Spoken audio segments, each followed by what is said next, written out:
Really emotional. Here, we'll start over, sweetie. Can you tell me about your experience with being homeless? My experience has been very humbling.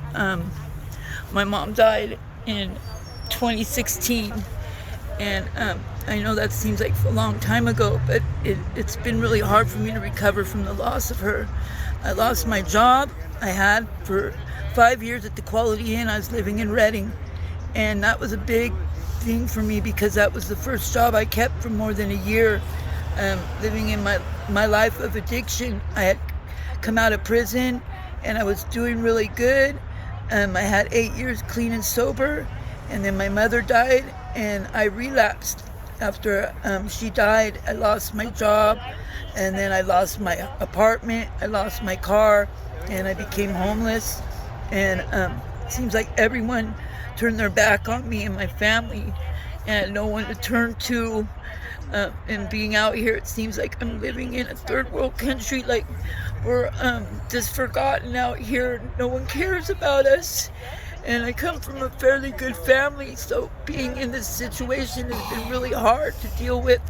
I've never lived like this in squalor, and that's really what I feel like we live in, squalor. So can I ask you a question? So those people out there who say, you know, they hate the homeless and they wish they could just get them all out of here, and they're rude and, right, you know, those, what would you say to them?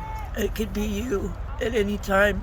You never know what's going to happen in life. I was living the American, not dream, but I was living a pretty decent life and had a good job, I thought, and my kids and my life and everything. And just with a few things that changed, I became homeless. And then the pandemic hit, and it was like it's nearly impossible to get a job now the way I look, and having no address, nothing to put down on my resume for the last 3 years where I've been or what I've been doing. It keeps you stuck, and you just stay stuck.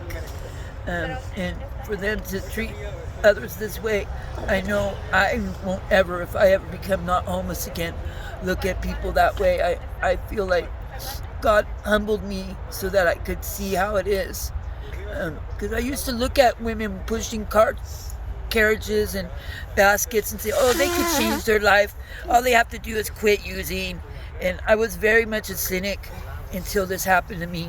So if we housed you, how could we help you after you are housed? What kind of help do you think you would still need? I think what I would still need is definitely some training again to find a job, maybe outside of what I was doing. I was a front desk receptionist. I would definitely need to get my teeth fixed. They're gone. I broke one the other day eating, and so dental, right, and then counseling and training. Okay. I cry just talking about it, so I know I have a lot of emotions that need to be addressed. And I have a grandson I've never met. He's 3 years old nearly. Would you like to meet him? I would love to meet him. His name's William Liam Felice. Okay. He's adorable and he's so cute, and I never gotten to meet him. I come from a good family, and everyone just forgot me out here. That if I was able to get a place to live, a safe place where I could lock the door at night. Someone snuck in my tent the other day, and I caught him in there trying to do something. It was very horrible. I was so distraught that happened to me. You know, it's scary out here for a woman. You don't know what's going to happen to you in any moment. Anything could happen. So you do have people trying to harm you. You never know what's going to happen. Right? And men. Yeah, they make it really hard for women out here. There's some really good guys like Alex, and some of the gentlemen out here look out for us, and that's kind of why I've come to this area I used to stay to myself, but I had a few bad things happen to me, and so I kind of come to this where I feel safer here, but it's still not even safe just here. Like that experience where someone snuck in my tent, I woke up with this person in my tent. I don't want to go into detail, but luckily nothing happened further, but it could have been worse. And I do have one more question. If we could help you, I mean, obviously house you. Right. But how else could we help you? Well, clothing, we get clothes, but I mean, that's not even a big issue. I think clothes would just come. But a job or some kind of meaning in where I feel like I'm doing something in my life to support myself, some kind of purpose, so I'm not just drifting or being dependent on the system.